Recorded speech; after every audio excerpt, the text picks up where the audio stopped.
안녕하세요, 최종환입니다. 오늘은 세미나 시간인데요. 손님을 한번 모셨어요. 간단한 자기소개 먼저 해주시죠. 네, 안녕하십니까. 저 엘리펀즈 건축사 사무소의 이양재 소장이라고 합니다. 저도 건축사이고요. 비구조요소 내진 설계 LH에서 나와 있는 매뉴얼과 예제집에 대한 기준 마련할 때 건축사로서 참여해서 이제 오늘 설명드리고 소개해드리고자 나왔습니다. 네, 오늘 얘기가 비구조 요소의 내진 설계. 그렇습니다. 네, 이 책자를 만드시는데 참여를 하셨어요. 이제 LH에서 그 공동주택을 기반으로 할 때 이제 비구조 요소에 대한 거를 매뉴얼이랑 예제집을 만든 게 있습니다. 거기에 해당되는 거는 벽돌, 이제 흔히 말하는 치장 벽돌, 그 시멘트 벽돌, 칸막이나 이런 피난 대피에서 쓰는 비장 겉에 붙이거나 하는 그런 용도의 시멘트 벽돌, 그 다음에 석재, 이렇게 세 가지를 모델로도 1:1 모금 만들어서 흔들어 보고 내진할 때 이게 취약하니까 어느 정도까지 이제 백타이라고 그러죠. 이제 계속 오늘 얘기 나올 단어인데 뒤쪽에다 이제 고정해주는 철물을 어떤 간격으로 붙일 것인가, 그거에 대한 거를 2018년도에 연구가 진행이 된 게 있고요. 거기에 이제 건축사로서 참여를 했죠. 이번에 또 이제 오해를 하고 계신 게 이게 이제 LH에서 나온 책자다 보니까 네네. 공동주택 전용이 그렇죠. 아니냐라고 네. 이제 오해를 하고 계신 분이 계셔요. 저 이거를 보여드리면서 얘기를 또 진행 드리면 아마 그 보시면서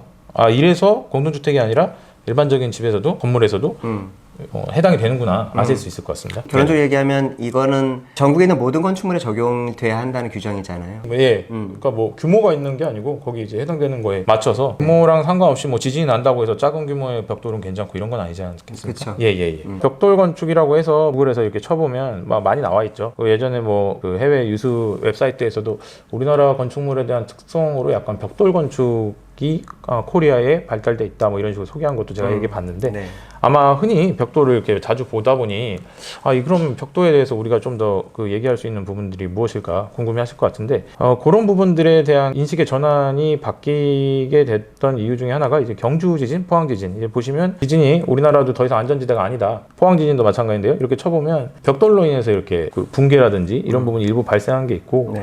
사실 그거보다 조금 더 조심스러운 게 엊그저께도 국토부에서 그 발표 자료 나오긴 했지만 우리나라도 이제 점차 안정화가 돼가고 이제 개발 시대 때 지어진 건물들이 노후화가 이제 진행이 많이 됐죠. 그래서 30년 이상 된 노후화가 지금 서울 기준으로 50%가 나왔고 전체 그 전국 기준으로 모든 건물을 통틀어서 30년 이상 된 노후화된 건물들이 지금 40% 이상이라고 이제 국토부 통계에 나왔죠. 네. 근데 이제 그러다 보니까 그 시절에 예전에 벽돌로 썼던 건물들 중에 지진도 없었는데 얘가 그냥 무너지는. 그래서 지금 뭐 인터넷에도 벽돌 붕괴 이렇게 쳐보면 부산대 그 밑에 그냥 쉬시던 분이 그 떨어진 벽돌에 이제 또 너무 안타깝게도 돌아가시기도 하고 사례가 되게 많습니다. 이게 그냥 멀쩡하던 벽들이 무너지는 경우가 꽤 있어요. 네. 그래서 그런 부분들에 대한 게 결국 지진도 지진이지만 이제 노후화되는 부분들에 대한 벽돌들이 왜 자꾸 무너지고 그런 것들을 그럼 이제 방지하려면 어떻게 해야 되나 그런 거랑 같이 봤을 때 이제 저희가 이번에 비구조에서 내진 설계 매뉴얼에 대한 거를 좀 더 참고하셔서 벽돌에 대한 거를 할 때 그런 부분을 좀 더 신경 써야 되지 않나라는 게 이제 사실 오늘 말씀드릴 핵심이죠. 네. 예. 이거는 건축물 내진 설계 기준은 좀 더 큰 틀에서의 기준이고 그렇죠. 이 안에 이제 비구조가 맞습니다. 들어있는 거죠. 네. 예, 여기서 이제 건축물 내진 설계 기준이라고 이제 코드가 나와 있는 게 있죠. 19년에. 그래서 비구조 요소에 대해서 명확하게 써 있는 데가 있습니다. 보시면 적용 범위라고 해서 명확하게 나와 있죠. 중요도 개수 IP가 1.5인 비구조 요소랑 파라펫 건물 외부의 치장 벽돌 및 외부 치장 마감 석재라고 딱 돼 있습니다. 그러니까 여기는 규모나 뭐 이런 부분에 대한 내용이 아니고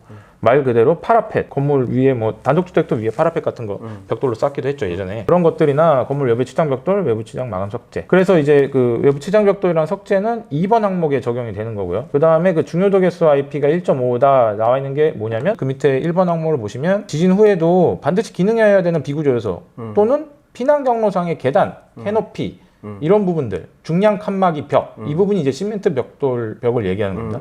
그런 식으로 이제 한마디로 이게 지나가는 사람들이 그 지진 났을 때 벽이 안 넘어가게. 그러니까 그쪽은 좀 더 그 대피를 해야 되니까 위급한 상황에 대피를 해야 되는데 거기가 무너지면 안 되잖아요. 그러니까 이제 그 부분은 중요도겠어요. 그 1.5로 돼 있고 결과적으로 저희가 뒤쪽에 설명드리겠지만 기준으로 나와 있는 거에 이제 3분의 2로 이제 더 강화를 해야 되는 게 있어요. 그건 좀 이따가 그 설명을 한번 더 드리겠습니다. 간격을 더 촘촘하게 박아야 된다는 뜻이에요. 그래서 여기에 해당되기 때문에 저희가 오늘 말씀드리는 내용들에 대한 걸 건축사분들께서 좀 아셔야 되는 게 무슨 얘기냐, 벽돌은 원래부터 그렇게 좀 까다롭고 고려해야 될 지점이 많았던 부분인데 그동안 우리가 좀 간과한 게 있고 그걸 그렇게 하려면 굉장히 비용적인 것도 이제 더 증가가 확보돼야 되고 안전을 위해서 벽돌이 그만큼 더 비싸지는 자재가 될 수밖에 없다. 그래서 해외에서는 벽돌 마감으로 하는 게 사실 그렇게 싼 건물은 아니거든요. 그쵸. 네. 그래서 좀 더 그런 부분에 대한 걸 뒤쪽 사례랑 해서 또 말씀드리겠습니다. 네, 알겠습니다. 계속 하시죠. 부산대 사진인데요. 그러니까 이게 보시면 이렇게 붕괴돼가지고 이렇게 보고 있는데 오늘 크게 저희가 백타임만 얘기 드리지는 않을 거고 또 하나 익스펜션 조인트에 대해서 한번 또 얘기를 드릴 겁니다. 네. 익스펜션 조인트가 중요한 이유는 이게 건물이 노후화돼서 저절로 붕괴되는 경우에는 오히려 백타이에 대한 것보다 익스펜션 조인트가 부재하기 때문에 건물이 시간 지났을 때 그냥 저절로 무너지는 경우가 있어요. 여기서 네. 일단 들으시는 분이 잘 모를 수도 있으니까 그렇죠. 말씀하신 백타이라는 건 네네. 벽돌과 구조체 사이를 연결해주는 그렇죠. 긴결 그렇죠. 철문. 그렇죠. 예, 네, 예, 그걸 맞습니다. 백타이라고 얘기를 하는 거죠. 네. 쉽게 생각하시면 됩니다. 치장벽돌을 쌓는데 실제 구조체는 뒤쪽에 있고 저희가 한 뼘이 20cm면 이 절반도 안 되는 걸로 쭉 쌓는 거예요. 그렇죠. 벽을.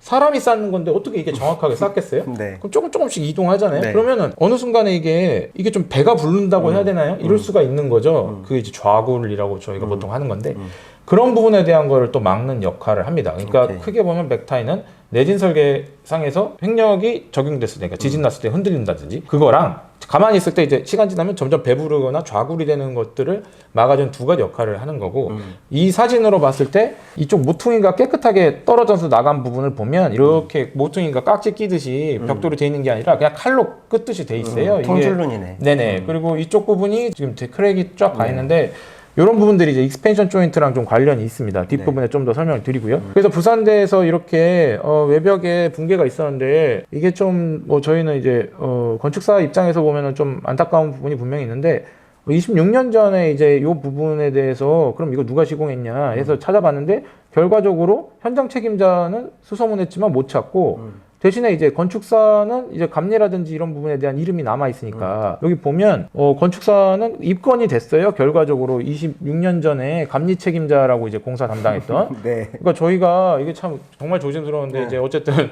저도 건축사지만 26년 전에 무너진 건물에 대한 거를 시공한 사람은 정작 어디 갔는지 못 찾아가지고 그때는 이제 뭐 시공자 이름이 명확하게 되지도 않고 지금도 이제 건축 직접 공사라 해서 여전히 아직도 그 좀 저희가 없죠. 시공자 네, 이름이 네, 누락되는 경우가 있는데 누락이나 기록이 없는 거죠. 기록이 아예 없죠.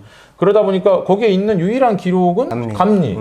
네, 그래서 26년 전에 감리 받던 분이 이렇게 책임을 묻고 입건되겠다. 제가 독박 쓴 거죠, 그러니까. 저희 업계 입장으로 보면 너무 난처한 거죠. 시공을 한 것도 아닌데 물론 시공사분들도 이거를 뭐 보셨을 때 좀 당연히 그런 게 있으시겠지만 26년 전에 공사한 네. 건데. 그래서 제가 계속 누누이 얘기하지만 건축사들이 이거를 너무 간과하지 않았으면 하는 생각 중에 하나가 결국 이렇게 지어진 건물들이 나중에 정말 26년 뒤에라도 책임 소재가 온다. 예. 그리고 당연히 건물을 요즘 같으면 안전하게 짓고 그걸 갖다가 완성하는 단계까지의 설계나 감리에 대한 역할을 건축사가 하는 거고 저희가 그걸 하라고 돼 있는 직업이기 때문에 좀 더 벽돌에 대해서 여러분들이 신경을 써주셨으면 하는 게 있습니다. 네. 2018년도에 구조 안전 및 내지 설계 확인서 이제 개정된 부분이 있는데 여기 보시면 13번 항목에 비구조 요소가 들어가 있어요. 이미 기계전기 비구조 요소도 있겠지만 저희가 이제 뭐 그 부분이야 그쪽 이제 담당하시는 전문가분들께서 봐주시면 되고 건축 비구조 요소라는 게 이제 딱 말씀드렸던 벽돌재 그다음에 이제 시멘트 벽돌 포함해서 그렇게 해당이 됩니다.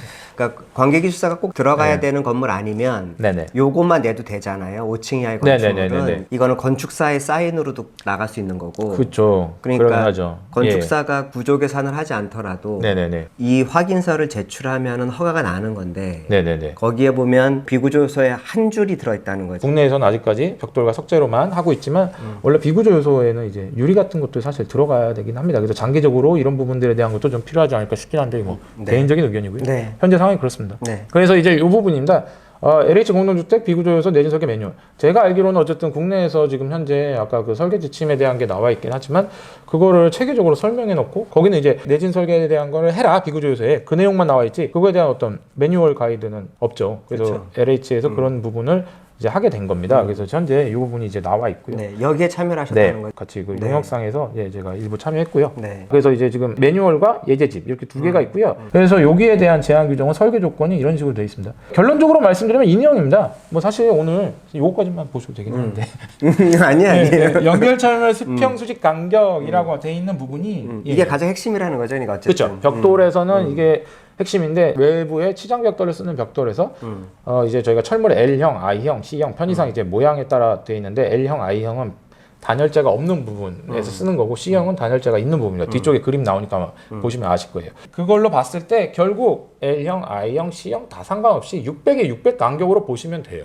저희가 벽돌 한 장 20cm 되니까 3장당 하나씩 계속 가는 거예요. 위로는 저희가 6cm잖아요, 보통. 위로는 10장, 옆으로는 원장 기준에서 3장씩 할 때마다 촘촘하게 들어가야 되는데 뒤쪽에 그림이 있습니다. 네.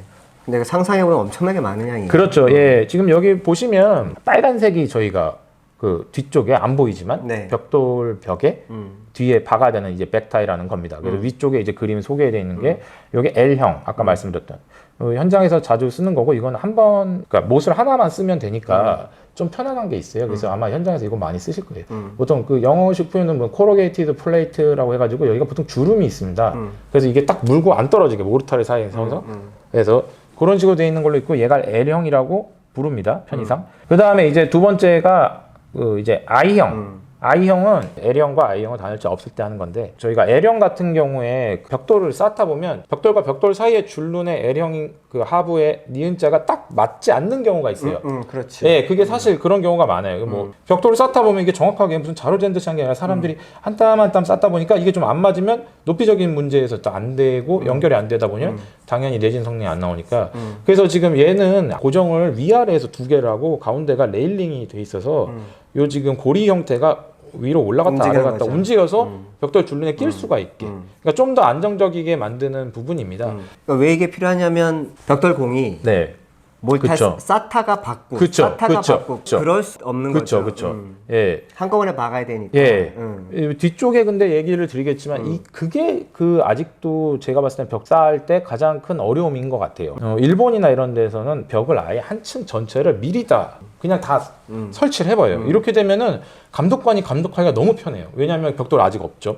벽에 다 돼 있죠. 그러니까 사진 찍고 기록으로 남기면 아 이건 이 집은 백타이가 다 돼 있네 하고 끝나는데 오케이. 지금 우리는 벽돌을 쌓으면서 몇 줄 쌓기 전에 현장에서 이거를 임의로 박아야 돼요. 그러면 이거는 박자마자 조금 뒤면은 벽돌이 쌓았기 때문에 이게 간격을 지켰는지 아니면 똑바로 뒤에까지 연결이 돼 있는지를 확인할 수가 없고 그러려면 감리하시는 분들이 하루 종일 있어야 돼요 옆에. 아니, 말이 안 되잖아요. 또 어떻게 보면 지금은 숫자가 얼마 안 되니까 그쵸. 벽돌공이 할 수 있는 거지. 네, 근데, 맞아요. 근데 이 쑥을 다 박으라 그러면 그럼요. 벽돌고 다 도망갈 거야. 네, 이거 벽돌 하시는 분들도 이거 쌓는 장당 노임인데 이거를 박으라고 하면 그 비용에 대한 게 또 확보가 돼야 되잖아요. 그러니까 이게 결국 돈의 문제가 좀 있는데 벽돌이 이런 식으로 되다 보니까 해외에서 비싸지는 이유 중에 하나가 노임이 굉장히 많이 드는 거예요. 이게 한 단 한 단 들는데 뒤에도 박아야 되고 철물도 사야 되고 뒤쪽에 보시겠지만 이제 산업화되어 있는 시스템 철물도 있어요. 우리나라에는 아직 좀 보기가 어려운데 그런 건 또 그것대로 비싸니까 벽돌이 해외에서는 좀 비싼 이유입니다. 네. I자형이 근데 그 여기서 이제 L자랑 이제 달라지게 되니까 또 하나 어려움이 못을 두 개를 박아야 되죠. 위아래를 뭐 타격 앙카로 박던 뭐 이게 사실 되게 귀찮은 부분이 되어버렸어요. 60에 60cm도 힘들어 죽겠는데 못을 두 개를 박아야 돼. 그치. 차라리 하나가 편할 수도 있는데 네. 그래서 해외에서 일본이나 영국이나 이런 데서 하나짜리 위주로 하긴 하는데 하나가 현실적으로 시공 여건이나 이런 걸 보면 좀 낫지 않을까 싶습니다. 네. 네, 세 번째로 C타입입니다. C타입은 단열재가 있을 때. 있을 경우. 예, 그래가지고 C라고 한 거는 저희가 임의로 붙였지만 간단합니다. 철물이 단면에서 보면 C자로 생겼어요. 그래가지고 단열재로 이렇게 좀 물고 이렇게 딱 꽂힐 수 있게. 그러니까 단열재 표면에 네. 박는 거죠. 예, 표면에. I자랑 C자의 차이는 그거밖에 없어요. 똑같이 두 개로 박는 거고 그런 건데 단열재라도 밀착돼서 붙어 있게 하는 걸로 이빨을 만든 게 C타입입니다. 결론적으로 A, B, C는 다 600에 600 간격으로 그렇게 보시면 되고요. 이게 전부가 아니에요. 아직 이게 다가 아니야. 네, 이제 오늘 계속 놀라실 거예요. 이게 다가 아니다. 개구부가 생기면 개구부 주변을 또 해야 돼요. 그러니까 아까까지 말씀드린 거는 막힌 줄눈에 개구부가 없이 그냥 창문도 없이 그냥 갔을 때. 그래서 결론만 또 말씀드리면 여기 또 빨간색 부분인데 기존에 그 600에 600 간격으로 아무리 했어도 요 개구부 주변에는 개구부에서 옵셋 간격으로 300, 30cm 말씀드린 겁니다. 그 다음에 그 철물들 사이는 900. 이런 식으로 한 번 더 박아줘야 돼요. 예. 개구부 주변을. 그러니까 벽의 규치랑 상관없이. 예. 그래서 철물이 개구부는 말 그대로 한 변이 400, 그러니까 40cm 이상 초과되면 무조건입니다. 이렇게 되면 어떻게 되냐면 웬만한 창문이나 이런 것도 주변에 또 다 박아야 돼요. 창문이 40cm 이상 위든 아래 옆이든 나올 수밖에 없지 않겠습니까? 네. 예, 그러니까 개구부 주변을 또 박아야 된다는 얘기. 예, 이런 거를 아시면 이게 참 어렵구나 아마 아실 것 같아요. 이거 매뉴얼상에서 보시면 일반 설계, 사양 설계 이렇게 나뉘어 있는데 일반 설계는 말 그대로 수식이나 이런 걸로 해서 일반적으로 그 구조기술사분들이 설계를 할 수 있는 그 수식에 대한 그런 걸로 데이터가 나와 있는 거예요. 건축사나 아니면 저희가 시공하실 때 조금 언제 그걸 경우에 케이스 바이 케이스로 다 그걸 설계를 하고 있겠습니까? 사양 설계라고 하는 걸 보시면 돼요. 거기가 아까 얘기드렸던 600 간격이라든지 그거에 대한 어떤 조건으로 했을 땐 이렇게 해라라는 내용이 있어요. 그래서 그걸 좀 보시면 되고 일반 사항으로 말씀드리면 여기 지금 얘기 드린 그대로입니다. 그래서 일반 설계의 조건을 만족해서 구조 계산을 하거나 사양 설계에 있어서 나와 있는 수치대로 그냥 하거나 둘 중에 하나입니다. 그렇죠. 예. 그러니까 모든 기준이 그렇잖아요. 네. 이게 너무 과하다 싶으면 그렇죠. 구조 계산해서 그렇죠. 그 숫자 줄일 수 있다라는 그렇죠. 거죠. 정확하십니다. 네. 사양 설계, 그러니까 구조 일반 설계로 할 내용은 일반 설계로 하고, 그러니까 예를 들면 사양 설계에서 나와 있지 않은 데이터를 할 거면, 그러니까 좀 약간 뭐 벽돌이 공중에 매달려 있다든지, 뭐 이상하게 디자인을 할 때 그런 부분에 좀 사양 설계 없는 내용이 있으면 그때 일반 설계를 구조기술사를 통해서 하시면 되는 부분입니다. 오케이. 지지 구조 여기가 이제 있는데 이제 조건이 있습니다. 이게 좀 몇 가지가 또 보셔야 돼요. 이게 그러니까 너무 어려워. 저도 어려운데. 그러니까. 네, 지지 구조체의 콘크리트 설계 기준 강도는 21 메가파스칼. 저희가 보통 210 그 강도 얘기하는 겁니다. 네. 예, 그게 있어야 되는 거예요. 그러니까 예를 들면 지지 구조체가 그러니까 저는 예. 이게 제일 네. 그런데 전체 다 뒤져봐도 네. 바탕면은 콘크리트에 대한 것밖에 없어요. 맞습니다. 정확하죠. 그러니까 결국 네. 그렇게 따지면은 네. 치장벽돌은 콘크리트 구조 이외에는 그쵸. 다 구조 계산을 별도로 해야 된다는 거야. 그렇죠. 근데 우리나라가 예. 목 구조가 정확하세요. OSB가 스터디 얼만큼의 강도로 없죠. 매달려 그런 게 전혀 없죠. 전혀 예, 없잖아. 맞아요. 그러니까 결국 논리의 순서를 따라가다 보면 예. 앞으로 치장벽돌은 콘크리트에밖에 일단 못 써. 그렇죠. 정확하세요. 그렇죠. 이 기준이 그렇게 돼 있어요. 왜냐하면 그 이해 것까지는 어떻게 할 수가 없고 이게 지지 구조체가 21 메가파스칼 이상 돼야 된다는 거는 어쨌든 간에 지지 구조체가 그 내진이나 뭐 이렇게 횡력을 받거나 뭐 할 때 얘가 버텨줘야 되는 힘이에요. 그렇지. 이걸 가정하고선 벽돌이 거기에 달라붙어서 이렇게 흔들릴 때도 거기 딱 달라붙어 있으니까 얘가 벽돌이 안 넘어가는 거죠. 그렇기 때문에 21 메가파스칼을 기준으로 해놨던 거고. 그렇지. 그럼 이게 안 된다. 그렇지. 그 다음은 진짜 또 곤란하죠. 그렇지. 그러니까 이게 아직도 저희가 이거 할 때도 그렇지만 이게 첫 발걸음 정도밖에 안 되는 거예요. 지금 말씀 저 정확하게 대표님께서도 해주셨는데 이 부분들에 대한 게 앞으로 좀 더 많이 필요합니다. 그래서 이 내용을 또 저희가 봐야 돼요. 그러니까 이것만 한다고 해서 되지도 않고 또 밑에 또 있어요. 조적 개체의 압축 강도는 24.5 메가파스칼이어야 한다. 이게 무슨 얘기냐? 저희가 이거 벽돌도 압축 강도가 있지 않습니까? 이게 일반 시멘트 벽돌은 이게 안 되죠. 이 절반값 정도밖에 안 돼. 3분의 2. 그 심지어 예. 요즘 뭐 건축가들이 좋아하는 콘크리트 블럭?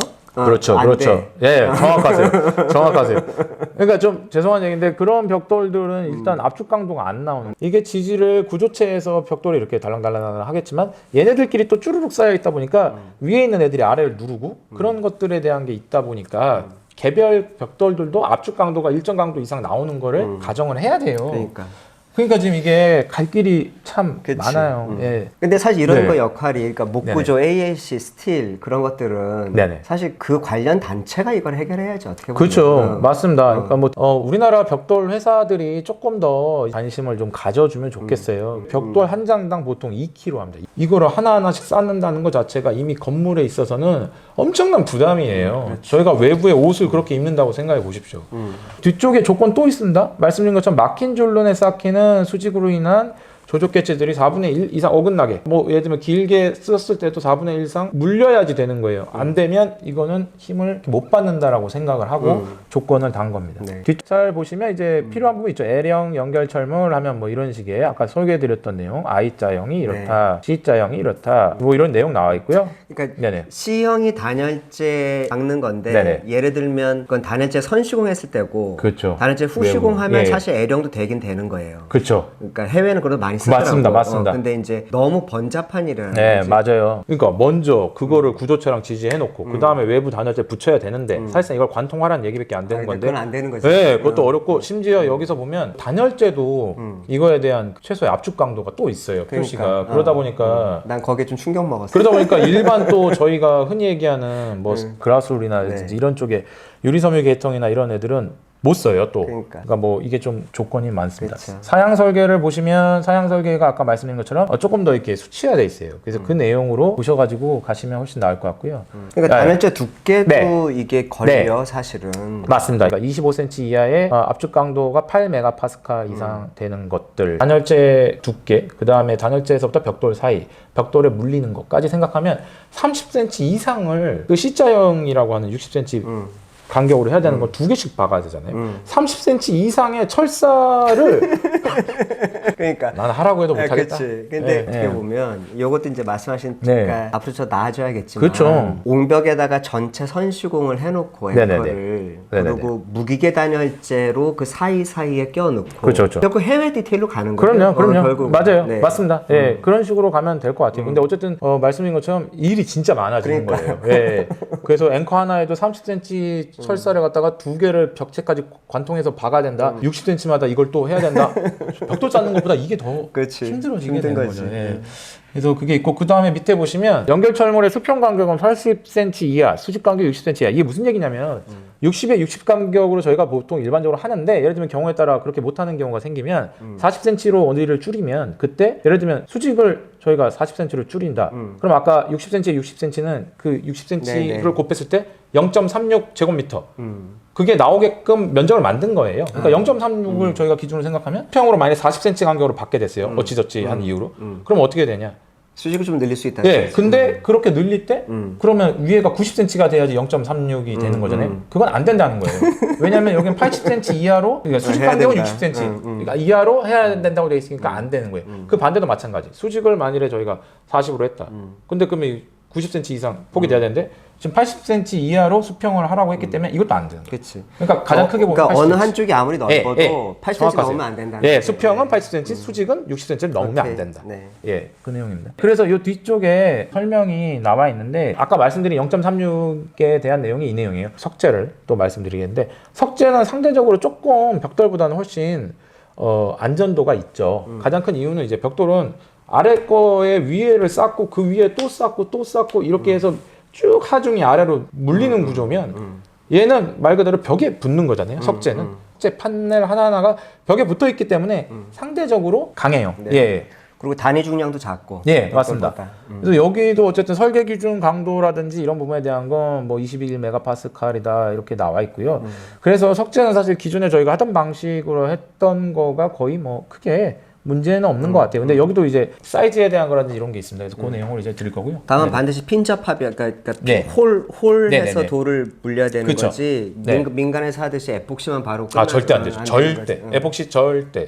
이게 왜냐면 여기 지금 꽂음촉으로 뒤쪽에서 설명드릴 텐데 예, 석재가 물리는 방식으로 꽂음촉을 하는 게 있어요. 근데 이제 뭐 요즘 오픈 조인트나 이런 걸로 하는 경우가 있어요. 그럼 이게 꽂음촉이 보이거든요. 그래서 이런 거를 싫어해서 오히려 장당 그냥 뒤에다 앵커링을 다 고정해가지고 붙이는 경우가 있어요. 차라리 이게 더 나을 수도 있어요. 왜냐하면 꽂음촉을 하면 꽂음촉은 위아래 돼 있는 석재를 이쪽 거랑 아래 거를 다 지지해 주는데 이렇게 장당 그냥 다 따로따로 박아버리면 이게 분리가 되고 그러니까 오픈 조인트 말씀드린 겁니다. 오히려 그 고정되는 지점의 개수가 늘어나기 때문에 차라리 오픈 조인트로 하는 게 뭐 또 나을 수도 네, 있다. 나을 수도 있다. 근데 이건 뭐 어쨌든 확인을 현장에서 하셔야 되는 거고 에폭시는 절대. 예. 그래서 말씀드린 것처럼 일반 설계, 사양 설계가 또 나뉘고요.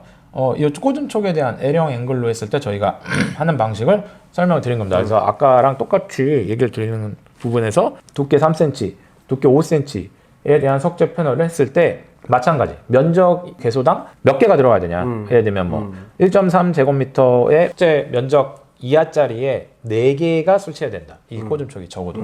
그런 식으로 이제 해놨습니다. 그러니까 이것도 그거에 따라서 석재 왈이라든지 이런 걸 나누는 거랑 이걸 좀 고려를 해야 될 수밖에 없어요. 예. 이걸 안 지키면 26년 후에 기소가 될 수도 있다. 경찰이 경찰에서 전화가 오죠. 26년 전에 어느 현장 감리 맡으셨네. 기억이 안 나는데요. 아무튼 여기 그 중요한 내용이 하나 있습니다. 그 위에 보시면 석재의 휨 파괴를 고려해서 석재 세로 길이에 대한 석재 가로 길이비는 0.5 이상 1.0 이하. 그냥 쉽게 생각하면 저희가 세 장비가 1대2 이상이 나오면 안 된다는 거예요. 가로든 세로든. 그렇지. 이게 왜냐면 길어지면 저희 핸드폰도 그러지 않습니까? 예를 들면 이런 애가 이렇게 더 길어지면 부서지기 쉽잖아요. 이렇게 되면. 그러니까 얘가 좀 더 정방형이 장방형이 아니라 정방형이. 그래서 그렇게 되게끔 정방형을 유지하고자 1대2 이하로 근데 그게 싫으면 일일이 다 구조계산 해라. 그렇죠. 여기에 나와 있는 건 그걸 전제로 했기 때문에 이게 안 돼? 그러니까 설계 저희가 와리상 했을 때 뭐 흔히 간격 나누는 게 안 돼? 그러면 그거는 일반 설계로 해서 해야죠. 예. 그래서 이제 철물에 대한 그림으로 보시면 이런 식으로 석재를 받게 돼 있습니다. 근데 이제 뭐 그림상에서는 이게 약간 좀 1:2 이상으로 나왔는데 이건 그냥 그림이고요. 이렇게 보시면 안 되고 어쨌든 이게 연결철물 6개소다 그러면 이제 석재 패널 하나 붙을 때 6개가 위아래로 이렇게 고정이 돼야 돼요. 다 도합해서. 그 면적이 1.95냐 뭐 1.2냐 뭐 1.3이냐 0.8이냐 4개소냐 6개소냐에 따라 다른 게 있습니다. 그래서 지금 여기 나온 것처럼 두께랑 같이 봤을 때 몇으로 할 거냐에 따라 이게 지금 달라진 게 있습니다. 그래서 그 내용을 보시면 될 것 같습니다. 그래서 그냥 결론만 말씀드리면 이것도 석재가 너무 커져도 안 되는 거예요. 네. 이제 할 수 있는 게 없어. 네. 우리는 다 그냥 아파트처럼 페인트 칠해야 우리 콘크리트 페인트. 우리 뒤에 얘기하겠지만 그러니까 결국은 이제는 온장의 치장 벽돌과 그렇죠. 석재 마감을 소규모 건축물에서 함부로 설계할 수 없는 거야. 그렇죠, 그렇죠. 사양 설계에 따라서 가든가 뭐 사실 이런 부분들이 이제 예전에 비하면은 이게 다 결국 비용이고 한데 결국 안전에 대한 내용이라서 이거는 양보할 수가 없는 부분이죠. 빼박인 거지. 빼박. 요번에 뭐 저기 아파트도 무너져가지고 저희가 그런 어려움이 있었는데 말씀드린 것처럼 어떤 안전에 대한 거는 더 이상 우리가 사회적인 합의도 그렇고 양보할 수 없는 부분이 되어버렸습니다. 이런 해외 사례라든지 이런 걸 이제 좀 집중적으로 좀 보여드리려고 하는데요. 일본이나 이런 데서 이렇게 나와 있는 것들 중에 보시면 좀 특이한 부분들이 있어요. 예를 들면은 밑에 이거 번역된 거 그냥 제가 인터넷에서 좀 보시게끔 좀 가져온 건데 보시면 이게 그 시공사 뭐 이렇게 해서 시공 뭐 대책이라고 쓰여 있는 부분이 있는데 이게 뭐냐면 고를 거꾸로 매다는 경우가 있어요. 예를 들면 창틀 주변 아니면 필로티 이런 거 보면 원래 석재가 이렇게 벽에서 쭉 내려오다가 감아야 되는 경우가 디자인 의도가 됐든 뭐가 됐든 생겨요. 그런 경우에 일본에서는 이렇게 요게 그 부분에 대한 상세인데 단순히 걔를 거꾸로 붙이는 정도가 아니라 얘네는 가운데 부분에 구멍을 뚫어가지고 얘를 한 번 더 지지를 해주는 거예요. 왜 그러냐면 이게 만일에 깨지거나 크랙 가거나 해서 돌이 떨어지면 안 되잖아요. 당연히 위험하니까.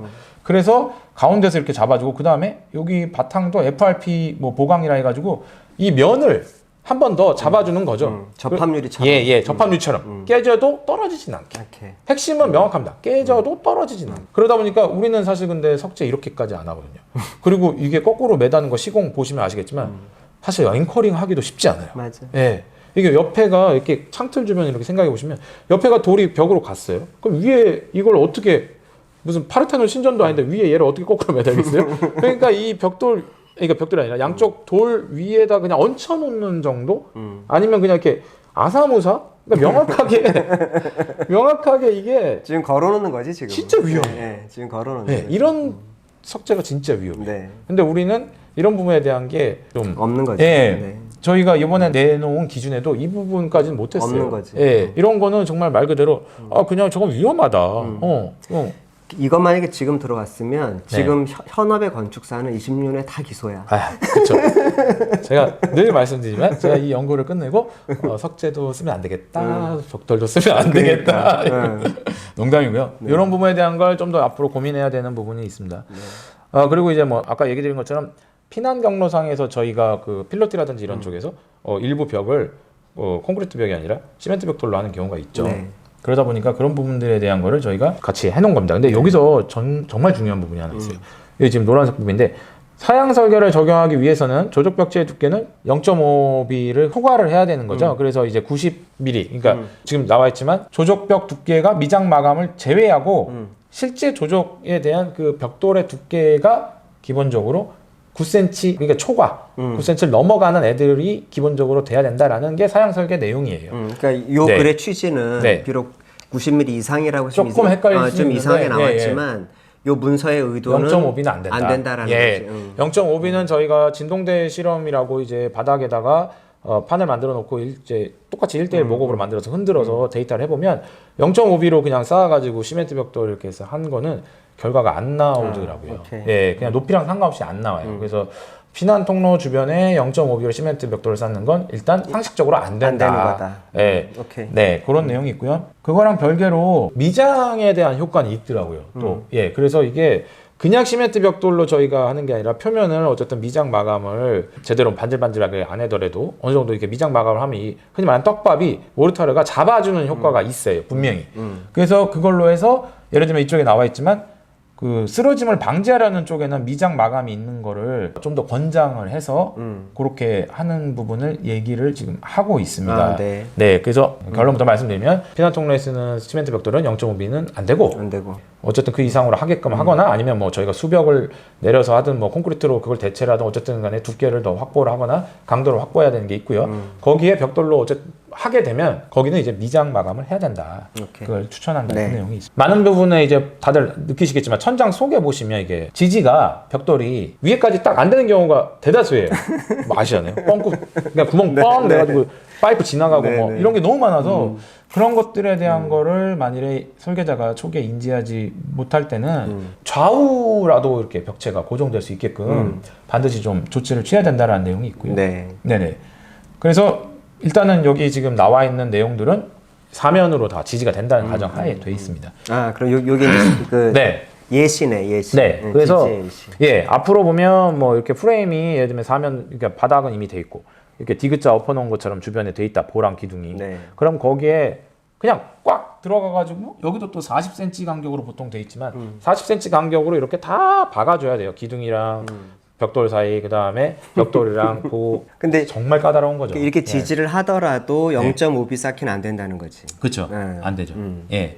그래서 지금 뭐 보시면 밑에 조금 그림으로 나와 있긴 한데 뭐 피난 통로 일쪽은 이렇게 조금 더 이렇게 그 넘어지는 걸 막기 위해서 전도를 막기 위해서 그쪽에다가 이제 이렇게 플레이트를 설치하기도 하는데요. 그럼 이거 이렇게까지 해야 될 일인가? 네, 해외 사례를 이제 말씀드릴게요. 이제 뭐 CMU 우리 흔히 얘기하는 시멘트 블럭 이런 거긴 하지만 미국이나 이런 데 보면 아예 철물 저런 식으로 40cm 간격 가기 귀찮으니까 그냥 앵글을 박아놨어요. 이렇게. 예. 이거는 뭐 어딜 가나 똑같은 겁니다. 결국 넘어지지 않게 하려는 건 이건 자연의 힘이고 물리학적 법칙이고 이걸 막기 위해서는 뭐 외국이라고 중력이 적게 작용하는 것도 아니고 핵력이 뭐 그런 것도 아니고 똑같이 위에를 잡아줘야 된다는 거 흔들리는 걸. 그래서 이런 식으로 다 있습니다. 우리가 그동안 좀 이런 부분을 간과했던 게 아닌가 싶어서 말씀을 드리고요. 해외 사회 중에 이제 앵컨이라고 이제 아마 영국 회사인 걸로 알고 있는데 굉장히 유명한 회사죠. 예, 이제 벽돌과 관련된 철물과 여기 보면은 요번에 지금 말씀드리고 있는 이 철물들의 끝판왕이라고 얘기할 수 있어요. 아니 거의 산 역사예요. 예, 여기처럼 중장기적으로 우리나라도 벽돌을 이 정도 쓴다 그러면 가야 되겠죠. 현실은 아직은 그렇지 못한데 그게 왜 차이가 있는지. 아마 이렇게 쓰라 그러면 벽돌 안 할 거예요. 예, 맞아요. 다시 한번 예, 저희가 또 밝은 선진 벽돌 문화를 위해서 말씀을 드리겠습니다. 그래서 워낙 다양한 타이가 많이 있죠. 예, 뭐 이거 개별 타이들마다 다 성능이 달라서 이거 일일이 뭐 설명드릴 수는 없고요. 저도 잘 모르겠어요. 어떤 거 보면 어떨 때 쓰는 건지. 근데 몇 가지 특이한 것들이나 이런 거 한번 말씀드리겠습니다. 일단은 뭐 여기 보셔서 아시겠지만 거의 다 하나만 받게 돼 있죠. 이제 많은 경우에. 그래서 이제 뭐 아닌 경우도 있지만 아까 저희는 I형, C형 이렇게 해서 개별 철물에 2개를 앵커링을 받게 돼 있는데 그런 게 좀 번거로울 수 있잖아요. 그래서 오히려 이 앵커에 나온 거나 이런 거 해외 사례들 보면 보통 하나를 걸게 돼 있더라고요. 이런 식으로. 뒤쪽에 보시면 이제 홈페이지도 있고 하니까요. 관심 있으신 분은 앵컨으로 해가지고 들어가 보시면 좋을 것 같고 뭐 다양한 브로셔들이 있습니다. 근데 제가 여기서 소개해 드릴 거는 뭐 예를 들면은 지금 뭐 이렇게 그 아까 제가 잠깐 얘기 드렸지만 결국 원리는 똑같은데 기둥 옆에도 이렇게 필요한 부분들이 있죠. 이 앞에 치장벽돌 같은 경우는 기둥과 기둥 사이에 들어가는 건 아닌데 아까 말씀드린 것처럼 이런 시멘트 벽돌이라든지 그리고 치장벽돌도 경우에 따라 이렇게 프레임 안에 딱 들어갈 때는 이런 식으로 기둥과 사이에도 해줘야 됩니다. 이런데 요거는 일반 철물과 좀 다르게 뭐 뒤쪽에도 나오지만 뭐 디본딩이라 해가지고 이제 모멘트 수직에만 견디게끔 하고 그러니까 딱 꽉 물리지 않게.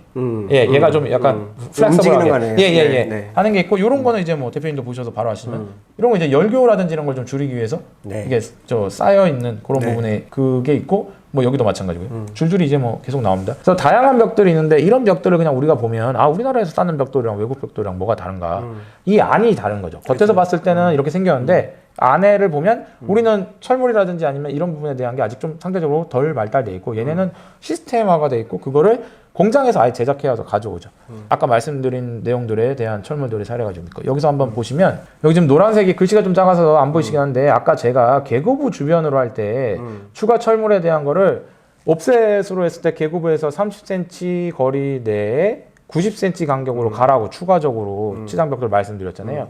이 앵컨 기준에서 지금 나와 있는 사양인데 맥시멈 스페이싱이 지금 225에 450으로 돼 있어요. 더 촘촘한 거예요. 계고부 주변에서 22cm를 벗어나면 안 되고 추가 철물 말씀드린 겁니다. 철물 사이의 간격도 45cm 이상이 되면 안 된다는 거예요. 그러니까 무슨 얘기냐? 저희보다 더 까다로운 거예요. 더 보수적이고 그런 내용들에 대한 게 여기 사례로도 있습니다. 여기도 지금 보면 이제 해외에서는 콘크리트 벽에 박아서 이렇게 가는 경우도 있지만 이제 CMU 그 저희가 흔히 얘기하는 블럭 같은 타입. 예, 저희가 뭐 미국 영화나 이런 거 보면 화장실이나 통로 이런 데 보면 그냥 학교 건물도 그런데 블럭으로 뭐 저희 뭐 코스트코나 이런 데서 볼 수도 있는데 그냥 블럭으로 쌓아놓고 페인트만 마감하는 경우 있잖아요. 그런 식으로 해놓고 외벽을 그냥 쌓는 경우가 있죠. 붙이는 경우가. 있죠. 그럴 때 벽체들, 조적 벽체들 사이에다가 이렇게 껴가지고 가는 길이들이 있습니다. 그럴 때 여기 보시면 가운데 중공 부분을 확보하더라도 길이가 막 35cm, 긴 거는 50cm가 넘어가고 거의 60cm에 육박하는 애들도 있어요. 이런 식으로 월타이가 굉장히 다양하다. 예, 요 얘기를 드리고 싶어요. 각 상황별로 써야 되는 게 다 다르고. 그렇죠, 그렇죠. 그러니까 뭐 지금 보시면은 이런 데 보면 지금 중간에 걸어야 되니까 얘네는 더 길어지는 거예요. 저희가 콘크리트야 뭐 조금 들어가면 이제 아까 5cm, 3cm 들어가면 되는데 얘네들은 중간까지 가야 되거든요. 뒤쪽에 이제 지금 여기도 지금 나와 있지만 조적벽 안에서 물려야 될 때는 중간까지 가서 물리게끔 돼 있어요. 그래서 다양한 철물들이 있고 예를 들면 아까 지금 말씀드린 것처럼 이런 애들은 이제 열교가 줄어드는 애로 지금 만든 거예요. 일부러. 그래서 열교를 줄이기 위해서 이렇게 지금 뭐 섬유로 해서 이렇게 싸져 있다 뭐 이렇게 해서 돼 있고. 강화 섬유로. 예. 그다음에 뭐 다양하죠. 그래서 아까 말씀드린 것처럼 있고 한번 시간 됐을 때 한번 보시면 좋고 뭐 이런 것들도 저는 흥미롭더라고요. 이렇게 채널을 아예 매입을 그러니까 요 다음에 나오는데 채널을 아예 이용해 가지고 높이 조절을 아까 I자나 C자를 하는 이유가 이렇게 높이 조절 때문에 한다고 제가 말씀드렸잖아요. 이런 식으로 근데 채널링을 하면 사실 쉽죠. 그냥 이렇게 움직이면 되니까 벽돌에 쌓는 거에 따라 이런 부분들도 있고. 그다음에 지금 아까 말씀드린 것처럼 여기 이제 목조. 목조에서 할 때도 이런 식으로 이제 철물이 있습니다. 뒤쪽에 얘기를 드리겠지만 목조에서 사실 이렇게 벽돌을 하는 게 저는 좀 조심스러운 것 같아요. 이게 뭐 해보신 분들 다 아시지만 아니 일단 스터드 위치 찾기가 어렵죠. 이게 그 위치를 저희가 타이백까지 겉에다가 하는 경우도 많고 하는데 도트가 있는 뭐 집보이라든지 이런 거면 그나마 뭐 간격을 대충 볼 수가 있는데 안 그러면 이거는 벽돌 일일이 다 따야 돼. 두드려. 여기 스터드인가? 이게 만일에 요 그림상에 지금 보신 것처럼 이 스터드가 아니고 여기다 놨다고 생각해 보십시오. 그러면 OSB에 그냥 구멍을 내는 것밖에 안 돼요. 그죠. 그러면 그건 결국 아무것도 아닌데 되게 기밀 성능도 떨어지고 집에 그냥 구멍을 송송송송송 60cm 간격으로 내는 것밖에 안 되는 거예요. 네, 우리나라에도 최근에 목조주택이 많이 늘어나고 저도 이제 목조주택 설계를 하고 있는데요. 그 벽돌을 쓰는 부분에 대해서 조심스러운 게 있어요. 그게 목조주택을 하고 벽돌을 하는 게 과연 옳으냐. 사실 그 부분에 대해서 좀 얘기를 드리고 싶습니다. 어쨌든 해외 규정도 무조건 스터드에 박아야 돼. 네. 그렇죠. 정확하게 말씀드리면 이제 가장 애매한 부분들이 이제 크게 두 가지인데 하나는 아까 말씀드렸던 계속 그 얘기 드리는 백타이라는 거 벽돌을 썼을 때 그 스터드 흔히 말하는 목조에도 프레임이 중간중간 있어요. 프레임 사이는 단열재 채우고 그리고 거기에다 이제 합판이라고 하는 이제 OSB로 막기 때문에 그게 스터드에 고정이 안 되면 그냥 얇은 앞판에 구멍을 내는 것밖에 안 되고 고정도 안 돼요. 합판의 지지를 어떻게 벽돌을 하겠습니까? 아까 보신 것처럼 뭐 21메가파스칼 돼 있는데 사실 그거에 따지면 국내에선 이거 목구조에 할 수 있는 기준도 아니에요. 아까 설명드렸던 내용은 콘크리트여야 가능한 거고. 근데 어쨌든 뭐 2차 저차에서 그나마 스터드에다 하겠다. 근데 이게 막상 시공하실 때 보면 굉장히 어려운 지점이 있죠. 그렇죠. 네, 시공하면서 타이백도 있고 뭐 앞에가 다 쳐져 있는데 스터드가 어딘지를 그래서 사실 스터드 위치에 정확하게 그 앵커링을 하기가 굉장히 어렵고 사실 그렇게 한다고 해도 두 번째 문제가 또 발생하죠. 결국 이게 한자 성어나 이런 걸 보면 모순 어떻게 기밀 성능이라든지 아니면 패시브적인 부분에서 저희가 추구해야 될 부분은 최대한 밀봉을 하는 거죠. 그래서 이거를 갖다가 열교도 없게 해야 되고 좀 더 그렇게 해야 집이 성능이 발휘가 되는 건데 벽돌은 이게 그 어떻게 보면 창 같은 거죠. 60cm 간격으로 끊임없이 철물 같은 게 구조체까지 지지가 돼야 되는 거예요. 그러다 보니까 진짜 창과 방패의 싸움이에요. 그럼 이게 결국 목조주택에서 벽돌을 이렇게까지 하는 게 맞나? 라는 부분에 대한 근본적인 그쵸. 예전에 저도 인터넷에서 찾아보다가 벽돌 시공 이렇게 최근에 이런 부분이 있다 보니까 이걸 촘촘하게 한다고 목조주택을 하시는 그런데 사진 올라온 게 있었는데 굉장히 촘촘하게 이제 그 요 지금 벽돌 레진 기준처럼 60cm 간격으로 박았어요. 목조에서. 합판마다 구멍이 다 나가 있는 거예요. 그치. 안에서 보면 정말 말도 안 될 거지 않습니까? 그쵸. 네, 방수, 기밀 모든 걸 다 저해하는 부분이 되는데 그럼부터 그래서 다시 말씀드리면 목조주택에 그런 어떤 벽돌을 쓰는 게 대표님도 말씀 주셨지만 회의적이다. 네. 예, 그 집의 성능을 굉장히 떨어뜨릴 수 있다. 양쪽의 하나를 선택할 수밖에 없는 상황이다. 맞아요. 라는 부분이 좀 있습니다. 그리고 뭐 이런 부분들, 지금 여기 지금 왼쪽 부분에 제가 보여드리는 부분이 이렇게 뒤에 일본에서 나오는 방식인데 이게 하나짜리인데 햄머로 때려가지고 휘어가지고 하는 방식입니다. 이게 저는 굉장히 좀 편리한 부분이 있거든요. 좀 더 자세한 내용은 일본 거 사례를 보고 말씀드리겠습니다. 이게 아까 말씀드린 건데 그 채널을 아예 콘크리트에 매입할 때 이렇게 심어버리는 경우도 있어요. 이거 괜찮은 것 같아요. 타설할 때. 네. 타설할 때 심어가지고 그럼 이것만 꽂으면 얘가 왔다 갔다 하니까.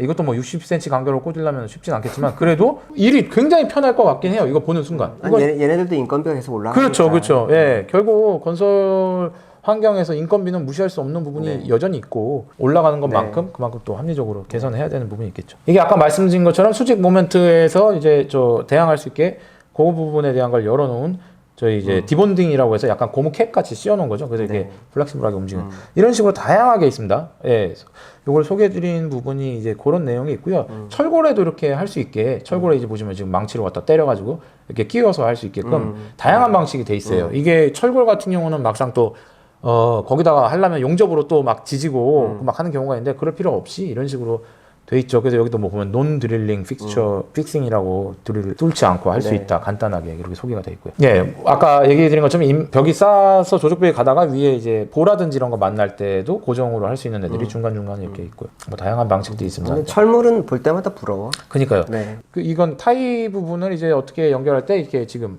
보신 것처럼 가운데 부분까지 타일을 최대한 깊이 심어야 된다. 이렇게 그 살짝만 물리면 안 된다. 벽돌도 그런 내용 나와 있고요. 아까 보신 것처럼 영국이나 이런 데도 이제 월해도로 이렇게 그 벽돌로 이제 건물 짓고 하다 보니까 뭐 결과적으로 시간 지나면 아까 말씀드린 좌골이든 우리가 벽돌 붕괴가 일어나기 때문에 껍질이 뜯어지거나 이런 일들이 많이 발생하죠. 여기서부터가 이제 일체화된 시스템입니다. 이제 여기서부터는 어디까지가 벽돌이고 어디까지가 어떤 그 벽돌을 만들기 위한 철물인가가 이제 구분이 안 되는 거죠. 예를 들면 지금 채널링으로 해서 수평 방향으로 이제 매입은 했어요.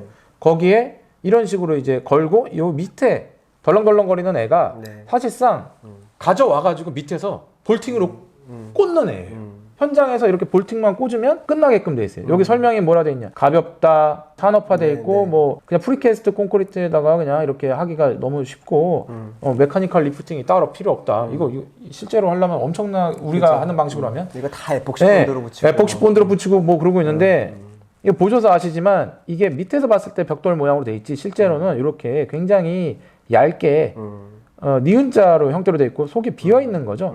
그런 식으로 이제 돼 있고 이렇게 하나의 부품화돼 있어요. 그래서 지금 여기 보이시는 게 얼개인데 그냥 아까 매입되어 있는 채널링에 얘 꽂고 이거를 그냥 볼팅으로 조립을 하면 이렇게 지금 보신 것처럼 인방이 벽돌로 완성이 되는 거예요. 요즘 보면은 피로티 천장을 벽돌로 입구 주변도 있고 이런 거 없이 그렇게 그림을 그려놓으면 진짜 저도 참 어려운데 기존에 있는 방식을 다 무조건 잘못됐다 그런 건 아니에요. 근데 기존 방식 자체가 어쨌든 간에 굉장히 벽돌공 분들도 힘들고 그걸 일일이 다 쌓아야 되고 고정하는 거에 대한 안전도 사실 개런티할 수가 없고 그리고 그렇게 매달다 보니까 무거워지고 그러다 보니 예를 들면 길게 못 가잖아요. 근데 저희 여기 이런 데 보면은 뭐 그냥 끝도 없이 갈 수 있어요. 여기 보시면 하나를 설치하면 이렇게 옆으로 계속 핀으로 꼽게 돼 있어요. 그래가지고 이렇게 옆으로 연결할 수 있다. 여기서 밑에 이렇게 받침대 받치고 계속 연결해라 그냥 쭉쭉쭉쭉쭉. 그러니까 벽돌의 가능성이 더 커지죠. 이렇게 철물이랑 같이 됐을 때 디자인의 가능성이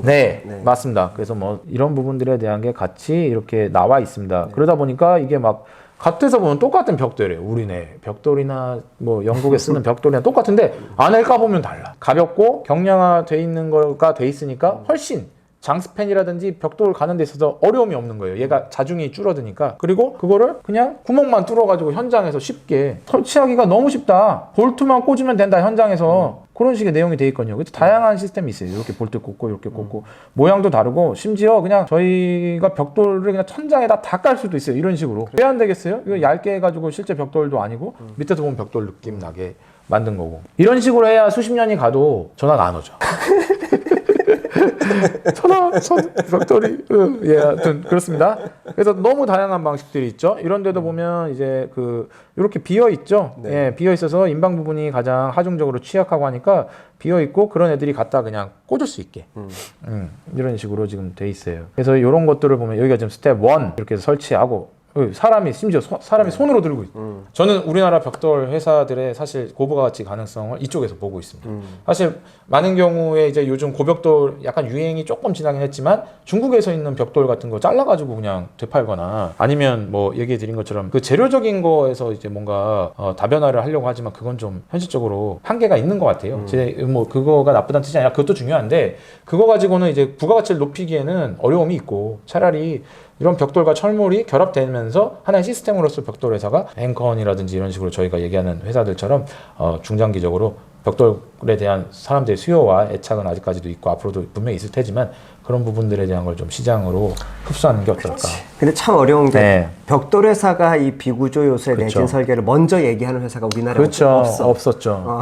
그래서 요거가 이제 나왔기 때문에 뭐 기왕 이렇게 된 부분에 대한 게 이제 뭐 그동안은 벽돌 쌓고 개발 시대 때 워낙 벽돌 같은 걸로 쉽게 옛날에 뭐 연화조 뭐 조적조 해가지고 실제로는 이제 벽돌로 1B 정도로 쌓고 거기에 슬라브 한번 치고 옛날 양옥집들이 다 그렇지 않았습니까? 그런 시기가 지나고 이제 그때의 어떤 부분들이 콘크리트나 이런 걸로 대체가 많이 되고 그거에 대한 뭐 정감 내지는 이제 우리나라 사람들이 기본적인 그런 게 익숙함이 있다 보니까 그런 벽돌 건축을 하려다 보니 이제 치장 벽돌로 바뀌게 된 거고 실제 벽은 얇아진 거죠. 근데 이제 그런 부분들에 대한 게 이제 30년 정도 개발 시대 지나고 이제 뭐 노후화 벽에서 지진 때문에 무너지기도 하고 자기가 그냥 무너지기도 하고 하다 보니까 이제는 벽돌에 대해서 좀 더 민감하게 다뤄야 된다. 그 내용이고요. 아까 말씀드렸던 부분 잠깐 얘기 드렸는데 하나로 앵컨에서도 나오고 했는데 일본에서 제가 찾은 자료가 이런 식으로 하더라고요. 이게 지금 좀 많은 걸 시사합니다. 이게 뭐냐면 이 간격도 저희랑 대충 비슷해요. 일본도 지진 많고 한데 어쨌든 간에 얘네는 벽돌을 쌓기 전에 이 사진을 보시면 아래층 거의 한 층에서 두 층 정도 높이인데 벽에다 앵커링을 다 한 거를 미리 체크를 하는 거예요. 이게 이만큼 간격으로 다 돼 있다라는 거를 감리가 사진을 찍어놓고 이걸 기록으로 남기고 영상으로 남겼다. 그럼 나중에 혹시 문제가 생긴다고 했을 때 감리가 그걸 추궁당할 이유가 없겠죠. 증거도 남아있고 그리고 반대로 얘기하면 이렇게 해야 소비자도 아 우리 집이 똑바로 저렇게 60cm 간격으로 다 앵커가 박혀있구나. 이게 현실적인 어려움이 가장 큰 거는 벽돌을 쌓으시는 분들에게 현재는 이 철물을 맡길 수밖에 없는 상황이죠. 쌓으면서. 그렇죠. 그러다 보니까 현재 우리나라 간격을 지키는 거를 그분들은 못 믿어서가 아니에요. 감리라는 게 그렇지 않습니까? 저희가 뭐 철근 콘크리트 같은 경우도 타설하기 전에 배근이 똑바로 됐는지 품질에 대한 퀄리티를 확보할 수 있는 게 있는데 벽돌은 정말 이게 좀 조심스러운 게 정말 그 순간에 그 옆에서 그걸 꼽는 거를 명확하게 확인을 하지 않으면 이 모든 것들에 대한 게 2차, 3차로 감독할 수 있는 부분이 다 없고 그러다 보니까 일본의 이 사례가 굉장히 좀 중요한 게 있습니다. 이거를 이렇게 하려면 어떻게 해야 되겠습니까? 그냥 이거를 박는 날을 따로 지정을 해서 그날은 벽돌 안 쌓고 이것만 해야 돼. 그렇겠죠. 그래서 이런 식으로 한 층을 다 하고 기록으로 남겨요. 이렇게. 뭐 벽돌 해서 뭐 보강 근무를 해가지고 이렇게 지금 했잖아요. 다 해서 북쪽 면에 다 해서 박은 거를 기록을 남긴 거예요. 이거 어떻게 하냐? 아까 그 앵컨이랑 똑같은 내용인데 그냥 철사같이 생긴 애를 하나 박는 거죠. 때려 박고 걔를 끄트머리만 휘어주는 거예요. 그러니까 사실 높이적인 부분에서도 얘가 조금 더 유연할 수 있어요. 물론 그냥 일반 우리나라에 쓰는 것도 잡아주긴 하는데 얘는 방향을 돌릴 수가 있고 그거에 따라서 걸기만 하면 되니까. 그래서 일본에서도 뭐 벽돌 같은 거 이런 거 찾아보면 저기 지금 철물도 다 나와 있죠. 이런 식으로 여기 좀 그림에 보이시는지 모르겠지만 점점점이 다 철물 간격으로 확실히 우리나라보다 더 가깝네요. 네. 그리고 뭐 아무래도 지진이 얘는 있으니까 뭐 당연히 조금 더 이렇게 보시면 아 이게 진짜 쉽지 않구나. 그런 부분이 있습니다. 근데 그러면은 예를 들면 그냥 일반 벽돌에만 그러냐? 뭐 이건 프랭크 게리가 시드니에 한 건물이 있는데 벽돌로 쌓은 겁니다. 비정형 게리 스타일로 했는데 그럼 얘는 뭐가 다르냐? 보시면 똑같아요. 결국 벽돌은 어차피 중력에 저항을 해야 되기 때문에 이렇게 다 정말 이거야말로 이탈리아 장인이죠.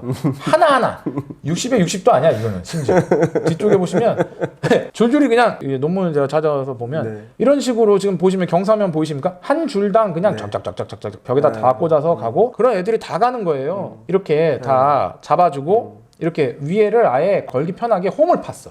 변수가 워낙 많으니까 얘네가 그냥 모르겠다. 그냥 다 하고 그냥 위에나 홈을 파자. 걸 수 있게. 그래서 지금 이렇게 그 간격 조절하는 장치를 너트로 해서 만들고 하나하나씩 이 사진 보이시죠? 이렇게 하나하나씩 거는 겁니다. 뭐 별 수 있겠습니까?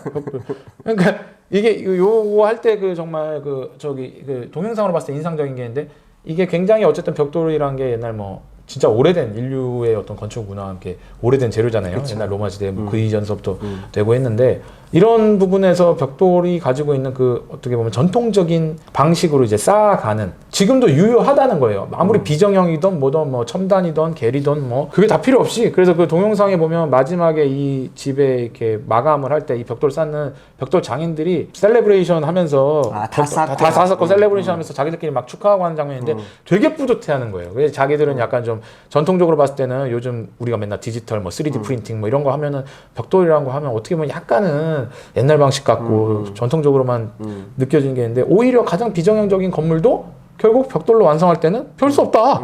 하나하나 한 땀 한 땀. 벽돌 장인들 분이 굉장히 뿌듯해하는 뭐 그런 장면이 나오는데 그게 결국 되게 좀 가장 최첨단 건물도 벽돌은 결국 이렇게 한 땀 한 땀 가는 방식밖에 없다. 어쨌든 기본적으로 이렇게 쌓는 방식에서 우리가 중력이나 횡력에 대한 저항을 막아줘야 된다는 겁니다.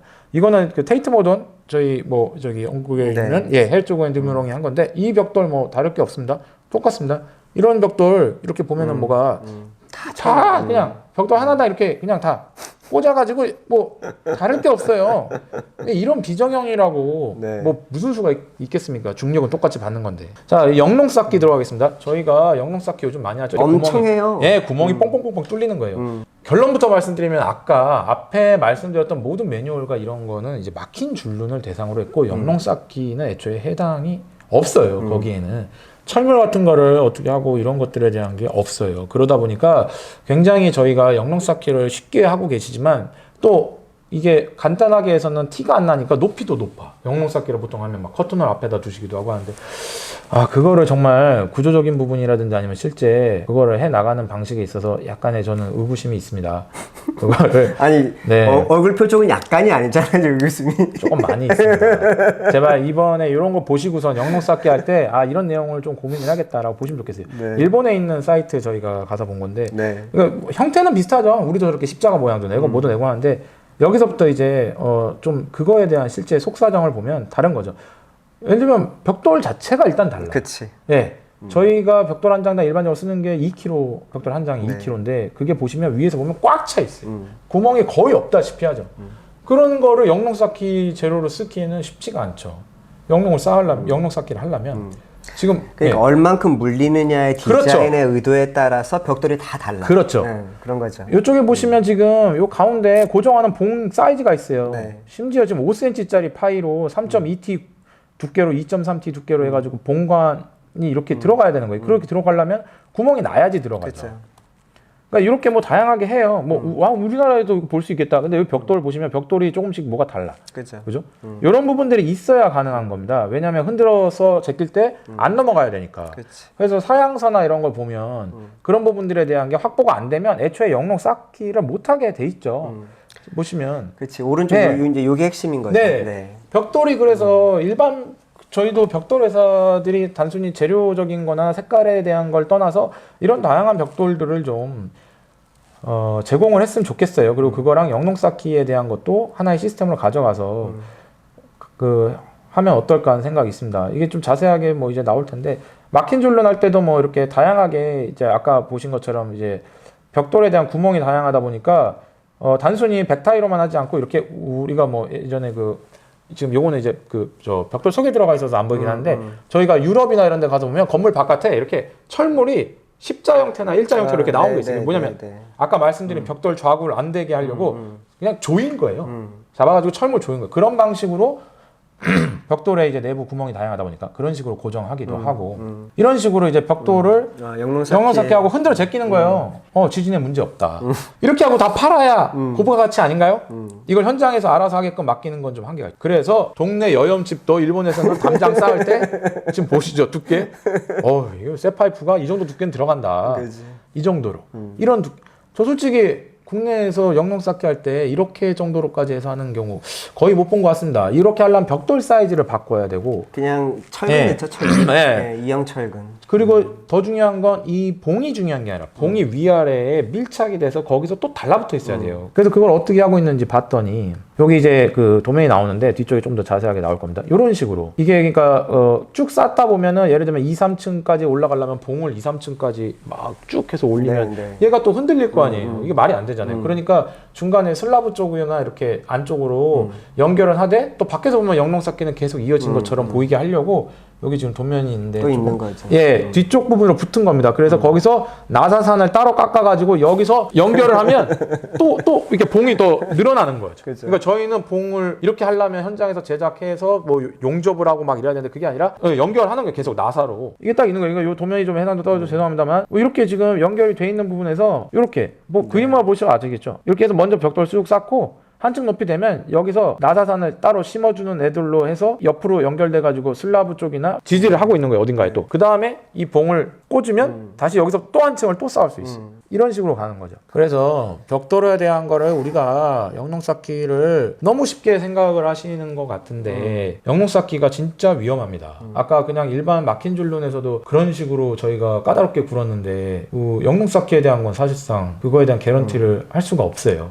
그러니까 예. 아니 어렵다 자식을 떠나서 네네. 그 비구조세 내진 설계 영농 쌓기가 아예 없잖아요. 맞습니다. 안 그러면 구조 계산을 해서 그렇죠. 그걸 증거로 네. 남겨놓지 않으면 네. 26년에 네. 전화가 온다는 거잖아요. 저희 오늘 얘기는 계속 26년 전화를 안 받는 방법. 그렇지. 네. 건축주분들은 26년 뒤에 건물이 안 무너지게 하는 네, 방법. 네. 그걸 얘기하고 있습니다. 네. 미국에 또 몇 개 소개해드릴 게 있는데 브릭 인더스트리 뭐 해서 나와 있는 게 있어요. gobrick.com이라고 해서 돼 있는데 여기가 상당히 또 잘 돼 있더라고요. 그래서 뭐 리드 앤 리서치 해가지고 나오는 거 테크니컬 노트라고 해서 이제 벽돌 쌓을 때 중요하게 생각해야 될 게 한 뭐 40개 정도 막 그 항목으로 이렇게 PDF 파일로 있습니다.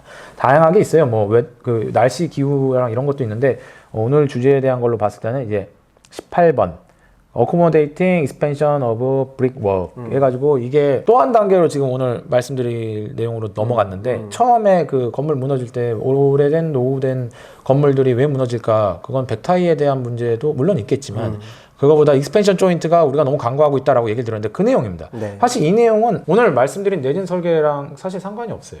거기 매뉴얼에도 없는 내용이고 익스펜션 조인트에 대한 거를 국내에서도 이제 고려는 하고 있는데 그거에 대한 데이터라든지 이런 게 아직 부족해요. 하지만 마찬가지로 벽돌을 쌓을 때 결국 필요하다.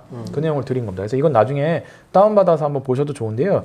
뭐 간단하게만 말씀드리면 익스펜션 조인트가 뭐냐, 수축 팽창이나 이런 게 될 때 특히 마감재라든지 이런 거는 이제 구조체와 달리 이제 재료마다 수축 팽창하는 지수가 다르잖아요. 그게 또 벽돌 같은 경우는 또 다르고 하다 보니까 이게 구조체는 가만히 있는데 마감재가 따로 수축 팽창 막 일어나면 얘가 터지는 거예요. 그러니까 결국 네. 콘크리트의 선팽창 개수랑 벽돌의 그렇죠, 선팽창 개수가 한 서너 배 차이 나요. 그렇죠. 맞습니다. 그걸 잡아줘야 된다는 거죠. 맞습니다. 네.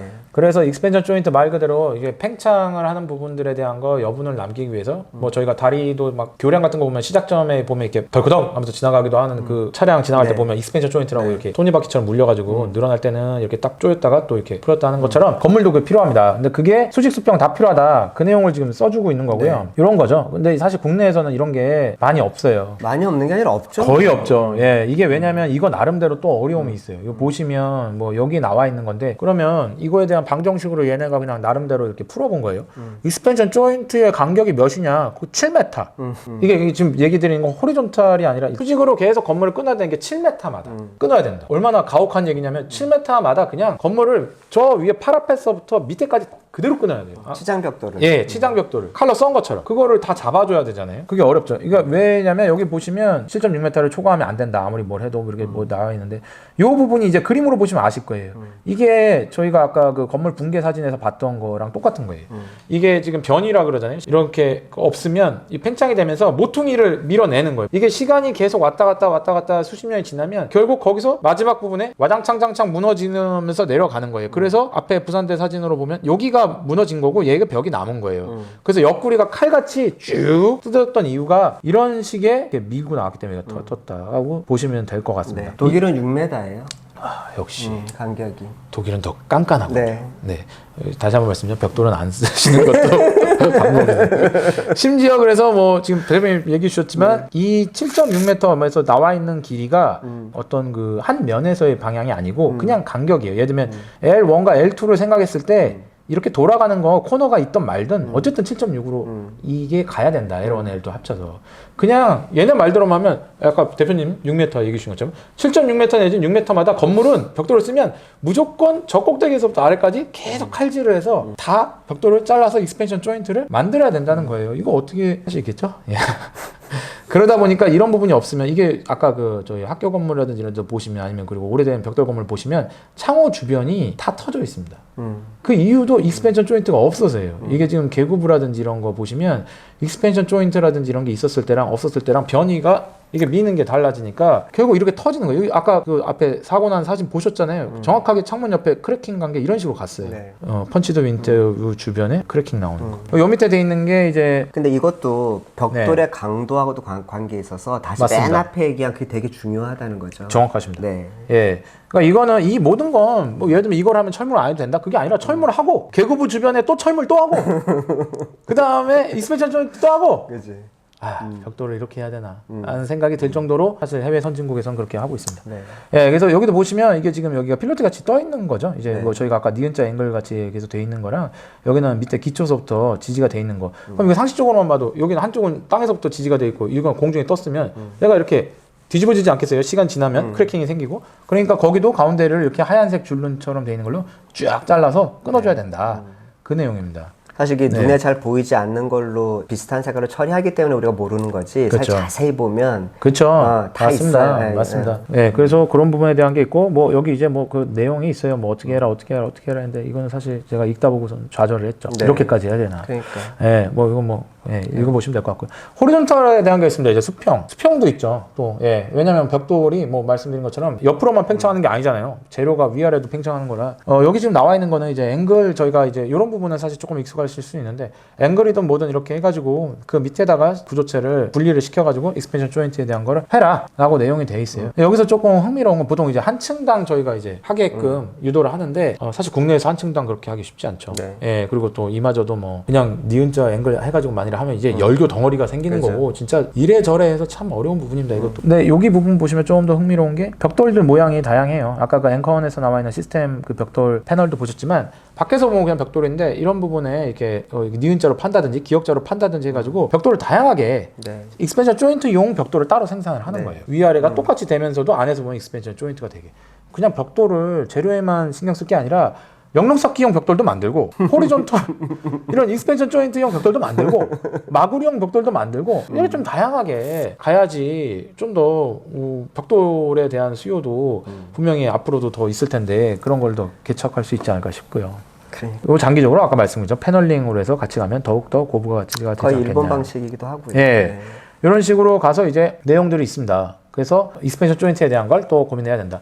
이제 마지막으로 소개해드리고 싶은 건 이제 내셔널 메이슨리 시스템 가이드 해가지고 뭐 나와 있는 게 있는데 뭐 별건 아니고 이제 미국에서 나와 있는 벽돌에 대한 그 상세입니다. 이거를 잠깐 소개해드리려고 하는 이유는 벽돌이 까다로운 이유 중에 또 하나는 아까 내진 그다음에 익스펜션 조인트 말씀드렸는데 그거랑 별개로 창호 주변의 마감이 진짜 쉽지가 않은 게 또 있어요. 저희가 사실 뭐 그렇게 하면 안 되는데 벽돌을 먼저 시공을 하고 창호를 마지막에 옛날 양옥집들도 많이 그랬죠. 네. 사실 뭐 요즘도 뭐 그런 경우가 있는데 사실 그렇게 하면 안 되지만 창호를 마지막에 끼고 실리콘으로 코킹을 해가지고 방수했다라고 하는 경우가 있거든요. 이런 경우는 10중 8구 위에 그 저희 파라펫 상부에 플래싱이든 아니면 벽돌 주변 뭐 창호 주변 아까 그 익스펜션 조인트가 없어서 크래킹이 나든 아니면 자연적으로 벽돌도 이게 크랙이 나올 수 있거든요. 그런 식으로 만일에 해서 물이 들어갔다. 그럼 벽돌 안쪽으로 물을 타고 들어가서 창호 주변으로 이제 타고 들어가서 집 안으로 누수가 생기는 거예요. 100% 누수. 네. 오리지널 방법은 창호를 먼저 시공을 하고 당연히 아니면 그 창호를 일치하실 수 있는 프레임을 먼저 시공을 해서 기밀 성능이라든지 계고부 주변이라든지 방수라든지 이걸 모두 끝내놓고 그 다음에 벽돌을 쌓아가지고 마지막에 실런트만 하게끔 가야 되는 게 있는데 그런 부분들에 대한 게 아직은 국내에서 벽돌을 그렇게 많이 씀에도 불구하고 고려가 덜 돼 있는 것 같아요. 근데 여기 그런 상세가 좀 나와 있어요. 그래서 좀 소개를 시켜드리고 싶은 거고 여기도 뭐 그러니까 중요한 관점에 대한 게 나온 겁니다. 뭐 메이슨링 타이 뭐 아까 말씀드렸던 백타일 그다음에 그러니까 단열재 내용이랑 뭐 이런 철물들 이제 니은자 앵글 같은 거 같이 돼 있고 익스펜션 조인트에 대한 내용들도 있습니다. 그래서 쭉 보시면 뭐 좋을 것 같은데요. 그냥 소개해드릴 내용은 그 중에서도 창호 주변 상세 벽돌을 또 어떻게 하나. 미국은 이제 그 CMU 아까 말씀드렸던 그런 블럭으로 돼 있는 게 많아가지고 뭐 조금 이 그 단면 구조체는 다르긴 한데 이게 뭐 콘크리트라고 보시면 큰 차이 없을 거예요. 이제 워터 쉐딩 서페이스 해가지고 돼 있는 게 있고 이제 방수 거기서도 못 막아내면 안으로 끌고 와서 거기서 이제 그 창호를 통해서 이제 나가게 되는 그렇게 해서 주변에 처리가 돼 있습니다. 근데 이게 그냥 말이 쉽지 이런 식으로 가기가 쉽지 않은 게 있어요. 예를 들면 지금 방수 같은 경우도 감아가지고 이게 저희 같으면은 이제 아까 말씀드렸던 그게 올바른 방식은 당연히 아닌데 외부에 실리콘 코킹이 사실 방수로 치면 가장 최전선이 되는 거예요. 그게 터지면 새. 그리고 그게 안 터져도 새. 왜냐면 안으로 물이 들어왔기 때문에 어딘가 그러니까 최전선이라기보다는 그게 유일하지. 네. 후방도 새. 거기다가 실리콘만 해놨는데 그게 유일한 방수야. 그죠. 이러면 안 되는 거고요. 얘네는 바깥은 실라트는 실라트인 거고 안쪽으로 이런 식으로 해서 아까 보신 것처럼 두 번 돼 있는 거죠. 안쪽은 안쪽대로 후방 전선이 방수가 또 한 번 있고 얘는 여기. 그러니까 이게 지금 단면으로만 봐서 그런데 이게 입체적으로 이제 나오기 시작하거든요. 좀 위에서 봤을 때 모습인데 마찬가지입니다. 똑같이 방수 라인이 이렇게 해서 여기 저희로 치면 실리콘 코킹이라든지 이런 게 뭐 이런 데서 이렇게 돼야지 그냥 그 방수 최전선이잖아요. 여기. 근데 얘는 그게 아닌 거죠. 어차피 그거는 의미가 없어. 그렇죠. 실리콘이 터지면 방수가 터지기 때문에 네.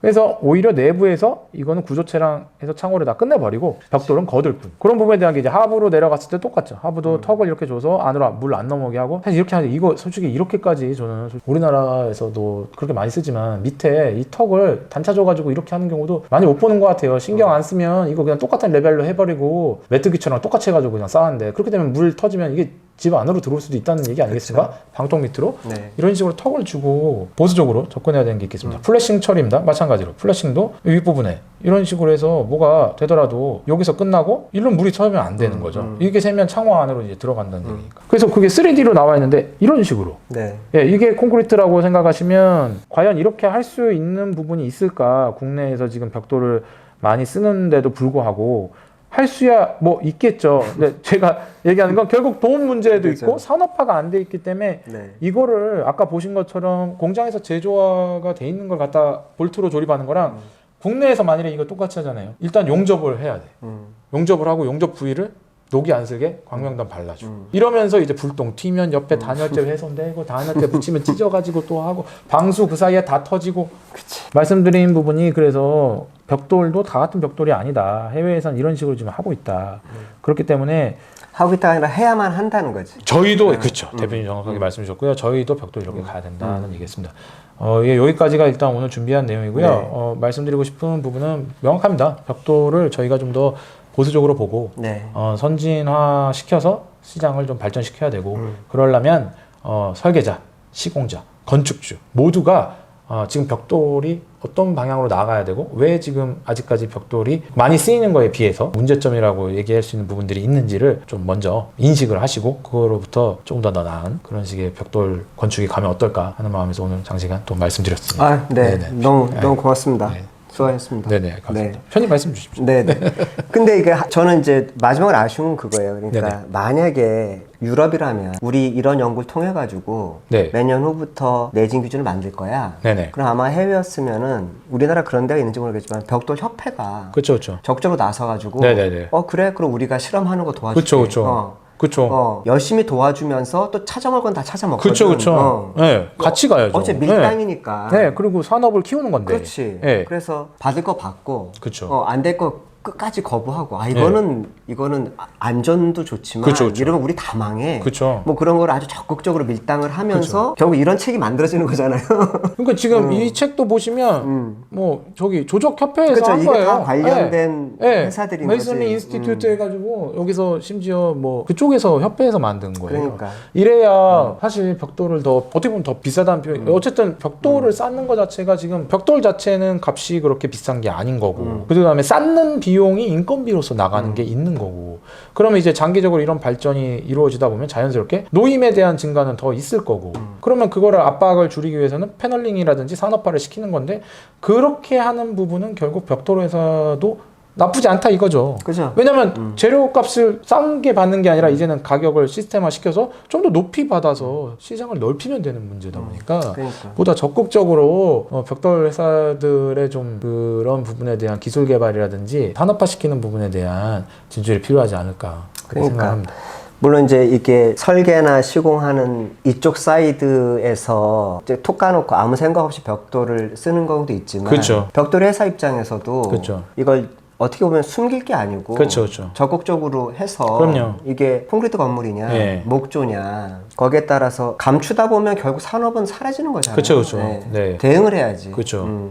그래서 사실 이게 지금 오늘 말씀드린 내진 설계 내용도 그렇지만 시행된 지가 벌써 이제 올해 저희 4년. 연구원 연구로 치면 이제 4년 되고 이제 시행된 지도 3년 뭐 이런 식으로 됐는데 아직도 잘 모르시는 분들이 너무 많아요. 그러니까. 예. 이건 그냥 하라고 돼 있는 거예요. 안 하면 그거에 대해서 안전적인 거나 이런 거를 강구하는 게 돼버리는 거고 이미 이렇게 흐름은 그 사용자들과 공공의 안전을 지키는 쪽으로 가고 있지 않습니까? 그렇기 때문에 벽돌도 마찬가지로 그런 식에 있어서 조금 더 선진화되고 산업화되는 건 시대적인 방향이다. 네, 그렇죠. 그렇게 보셔야 될 네. 것 같습니다. 네. 빠져나갈 수 없는 거지. 그렇죠. 네. 네. 피할 수 없으면 즐겨라. 그럼요. 네, 맞습니다. 정확하십니다.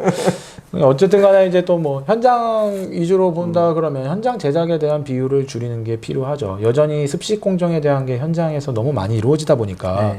결국 그러니까 그런 부분에서 이제 여러 가지 우리나라는 동절기 공사에 대한 어려움이 있지, 물 끌어오지, 현장에 대한 그 어떤 안전도서부터 아니면 그 뭐 청결도 뭐 아니면 뭐 어떤 마감의 평활도 뭐 현장에서 습식을 하면 할수록 그 부분에 대한 게 참 어려운 것 같아요. 품질을 네. 확보하기도 어렵고 비용을 낮추기도 어려워. 어려워. 예. 그러니까 결국 뭐 업사이드 컨스트럭션 뭐 요즘 많이 나오고 공장 제작 결국 그런 식의 어떤 부분에서 오히려 벽돌이 가능성이 더 있지 않을까 장기적으로 네, 그렇게 좀 오케이. 생각하고 있죠.